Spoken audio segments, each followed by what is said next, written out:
Assalomu alaykum. Mana biz bugun limon ko'chatlariga ekilishdan oldin shakl berish haqida tushuncha berib o'tamiz. Chunki ko'p joylarda limon ko'chatlari ekiladida, ekilishdan oldin birinchi shakl berishda noto'g'ri o'sha xatolarga yo'l qo'yiladi. Marhamat, hozir buni tushuntirib beramiz. Mana ko'chatni oladigan bo'lsak, mana pastda ham novda bor, balandda ham novda bor. Biz shuni masalan oldin tozalab turib, mana pastdagi novdalarni kamaytiramiz. Kamaytirgan holatida keyin yuqoridagi novdalarga ham kuchni beramiz.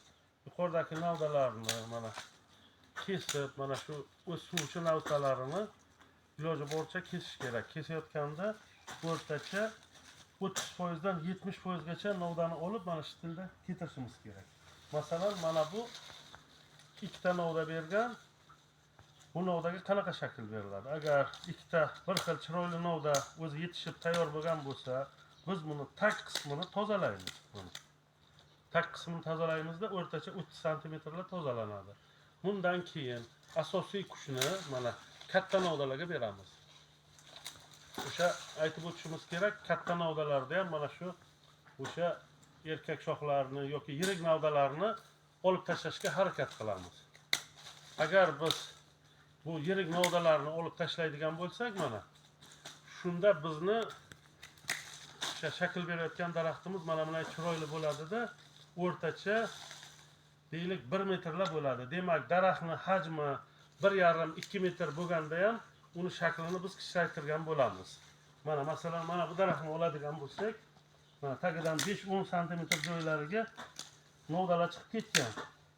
Birinchi navbatda pastdagi novdalar olinadi. Keyin mana shu yondagi novdalar mana shakl berib kaltalanadi.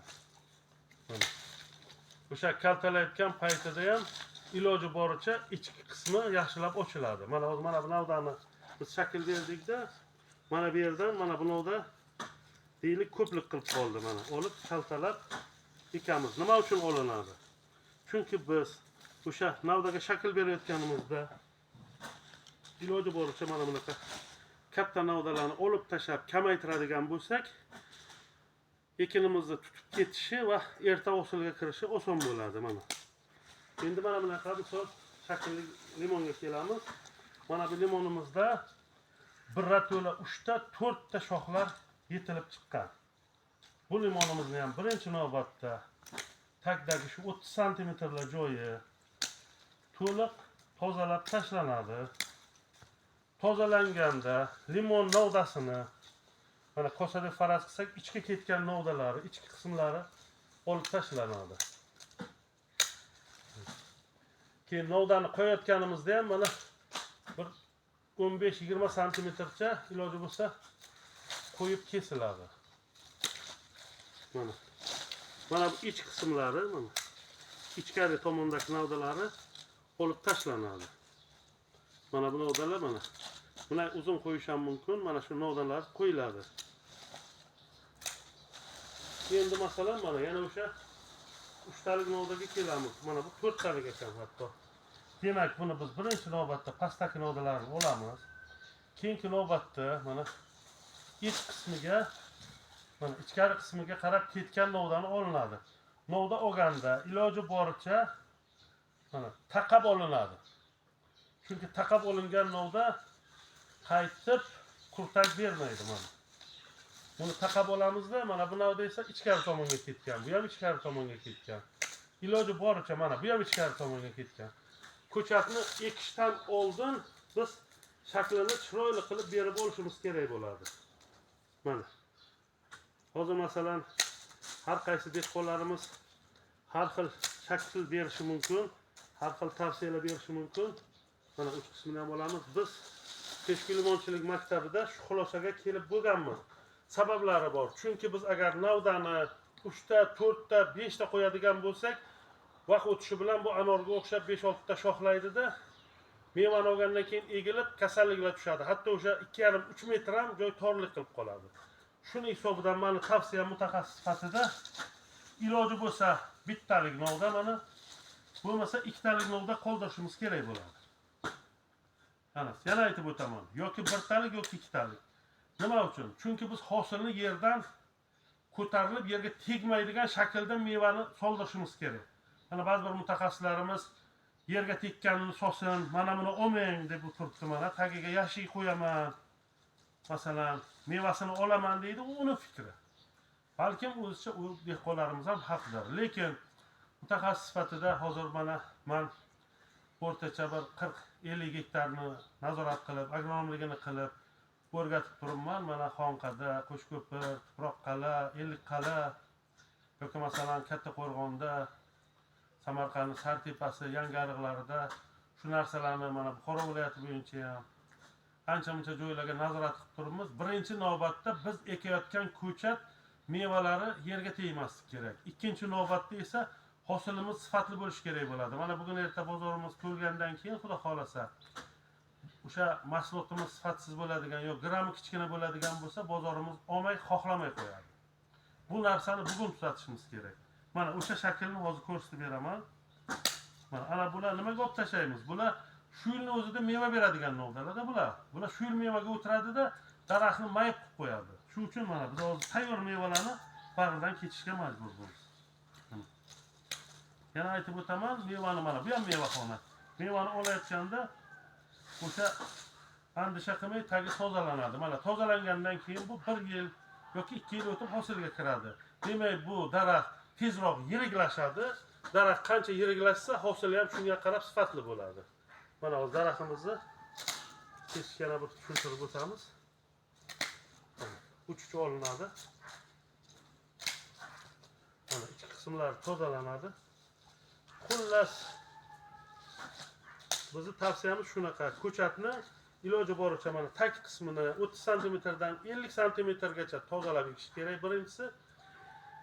Ikkinchisi, iloji bo'lsa o'sha pastga tegib ekilgan yilning o'zida meva beradigan novdalarni olishimiz kerak, chunki biz daraxtni ko'tarib rivojlantirib olishimiz kerak bo'ladi. Daraxt agar rivojlanib o'zini tutib oladigan bo'lsa, o'sha 100-120 gram emas, kerak bo'lsa 200 gram, 250 gramli sifatli hosillarimizni beradi.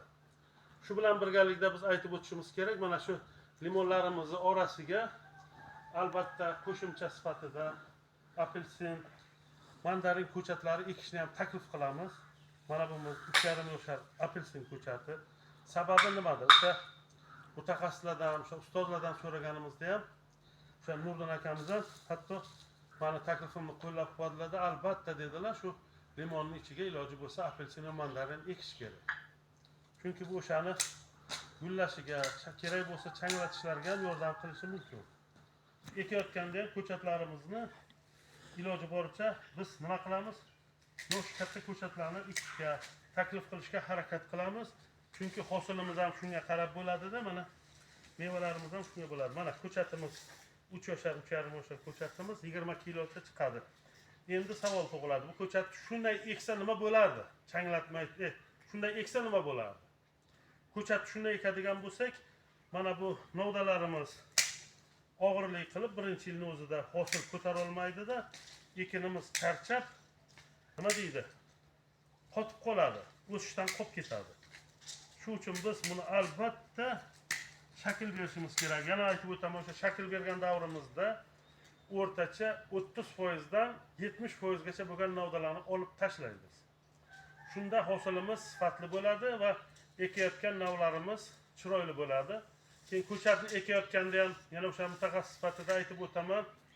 Mana shu ko'pchilik biagomus deb ko'chatni ekish davrida ildiz ostiga chirimagan go'ngni solib qo'yadi-da, chirimagan go'ngni solib ustiga mixos soladi. Bu noto'g'ri usul. Chunki bu asosan qumloq yerlarga taalluqli gap.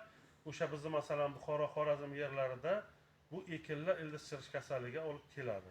O'sha ildiz chirish kasaliga olib kelgandan keyin mana bu yuqori barglari mayda bo'lib sarg'ayishni boshlaydi.